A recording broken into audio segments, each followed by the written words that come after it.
Hello students, this is HD Pawar, lecturer Department of Economics, Gokte PU College of Commerce and Science, Belgaum. Today we shall continue with the second topic, collection of data, part 2. It is from the textbook Statistics for Economics. Now, in the first part, we have discussed the sources of primary data. That is what personal interview, then mailing questionnaire, and telephonic interview. And we have discussed the what is personal interview. It is face to face interview, its merits, demerits. Then we have discussed mailing questionnaire, that is the list of questions is mailed to the respondent, and he or she is asked to fill it and return it back.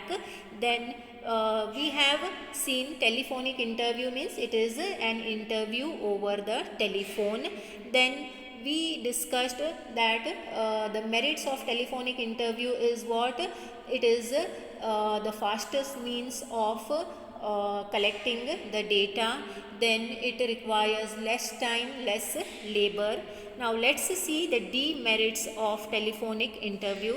The respondents are given little time to think and answer. Over the telephone, that interview does not last for a longer time. So the respondent does not get enough time to think and answer. Then the reaction of a respondent cannot be sensed or watched over the telephone. Telephone ke upar we cannot see his face, and can be conducted for people only who have telephone. Those who have telephone only, you can conduct telephonic interview. It is difficult to get information on sensitive issues. Now if it is some personal questions or very sensitive questions, and we do not know on the other side of the telephone how the interviewer is, who the interviewer is, so it becomes difficult to give answers on personal or sensitive issues. Then the two sources of data are primary data, and now we do secondary data. Secondary data, please take screenshot and write the notes in your notebooks. Secondary data are the data that have been already collected by some other agency. They are not original and called as secondary data. In short, I have written SD, which already exist in some form or other with someone else. It is collected by someone and it is used by someone else. Now see, in primary data, what is primary data? We saw it is first hand data. It is the data collected by the interviewer himself for the first time. Okay, in case of secondary data, now there are many agencies or companies whose work is to collect information and keep, and if I need some information as an investigator, I will not go to the people and do interview and collect the information. I will go to that particular agency or company whose job is to collect the data. The data is already there with them, so I will go and take that data from them. Okay, so it is already collected by some other agency, and it exists in some form or other with someone else. They may have kept it in the form of pen drive. They might have stored the data, or it may be in a written form. Any manner the data may exist. It is collected by someone, some agency is collecting it, and it is used by someone else, and somebody else is making use of that information.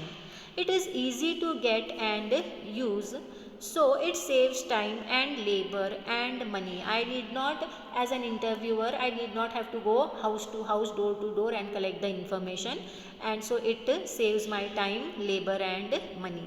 Secondary data can be got from published sources like central and state government. Where can you get this data? There are agencies of the government. Central government agencies are there, state government agencies are there. Central government agencies like census, then NSSO, National Sample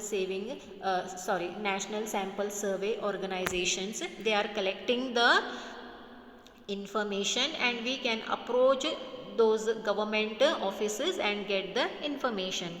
Then international institutions like IMF. What is IMF? International Monetary Fund. Then World Bank. Websites means from the computers, from newspaper also you get lot of information. Magazines, you may purchase any book from there, you may get information. I hope you are following it. So secondary data is easy to find because it is already existing in some form or other. As it is already collected by some agency and somebody else is making use of it. So it saves time, money and labor, and it can be got from government bodies like central government, state government, then offices, then international bodies like IMF, World Bank is there, then websites, computers, newspapers, magazines. You get lot of data or information. What is the meaning of survey? A survey is a method of collecting information, or it is an enquiry. Survey means an enquiry, or it is a method of collecting information, or it is a method of asking questions from individuals, from people, to describe the characteristics like price, quality, usefulness in a product, or honesty, popularity in case of candidate. Now say a new product is going to be launched, so the company will conduct a survey, or it will conduct an enquiry to know what the people think of that new product regarding its price and quality, so that he can introduce that product in the market on a grand scale, and how useful the product is. Okay, then in case of candidates, say now a person is standing for election, okay, or he is being appointed at for some social work, or for election purpose only he is standing as a candidate. Then survey is conducted beforehand only. What do you think of this candidate? Is he a honest person? Is he popular, and will he be able to get votes? So survey is conducted, information is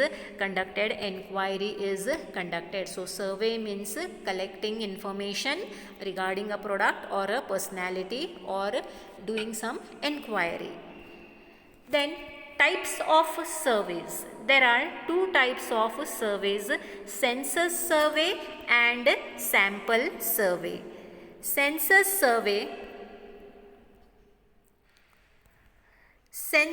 survey is a survey which includes every element or every part of the population. That is, say in a country like India, each and every individual is inquired, is included in the census survey. That is, house to house inquiry or door to door inquiry is conducted. It is called as census, or method of complete enumeration.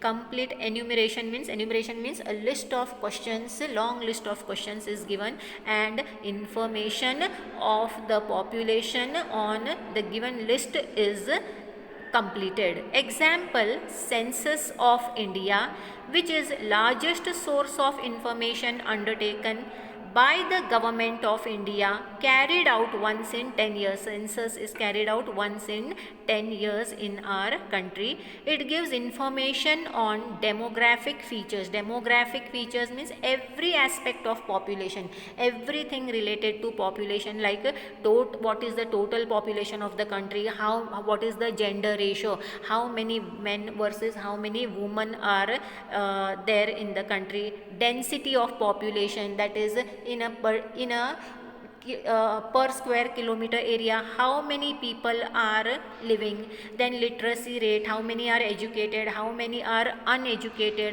how much population in the country is rural population, how many people live in urban or city areas, then how many births are there in the country per year, how many deaths occur in the country per year, etc. are collected and published by, all this information is gathered and collected and it is published by Registrar General of India.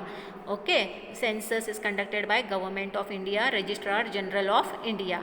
The first census in India was conducted in the year 1881 before independence, okay, and after freedom in the year 1951, means after freedom the first census was conducted in 1951 and before freedom in 1881. India has completed 7th round of census in 2011 after independence. Since 1951, 7 times census has been conducted in India every 10 years. The last census was in 2011 year and stating the total population more than 121 crores. Now if they ask you for fill in the blanks, what is the population of the country as per census only, you have to write 121 crores. Now today it has crossed 133, 135 crores, but you will write 121 crores as census figures because they are official figures. Second one, sample survey. Two types of surveys are census survey and sample survey. Sample survey refers to a group or section of entire population from which information is to be collected and is capable of providing reasonably accurate information about the population at a much lower cost and shorter time and less labor. Now see, in census, door to door enquiry is done, each individual is enquired, but in sample survey, by the name itself, from the large population, from the entire population, only a section of society is chose and interviewed. Okay, from lakhs of crores of people, only a few lakhs may be interviewed or surveyed or enquired, and based on that sample they will give the conclusion. Now this it gives a reasonably accurate information, means the information that is collected from them, from that sample of population, is also reasonably correct, it is up to the mark, and this sample survey requires less cost, that is less money, short time and less labor, because not the entire but some part of the section of society is interviewed. Most of the surveys are sample surveys. Okay, census survey cannot be conducted every now and then, only once in 10 years because of huge population, huge money and time and huge labor is required. So most of the time a sample is collected every year, okay, and whenever it is required. Most of the surveys are sample surveys. When it becomes difficult to survey the entire population, only a part or a portion of population is surveyed and conclusion about entire population are drawn on that basis. They will interview, now say for example, people use soap or they use shampoo to wash their hair. So it's not possible to inquire 121 crore people. So they will inquire a section of society, a part of population, and whatever is their conclusion, then they will say yes, people, so that section may have said people we like to use shampoo to wash our hair, so conclusion is, common conclusion is drawn for the entire population that people use shampoo to clean their hair. Understood everybody, students? I think this is sufficient for today. Thank you.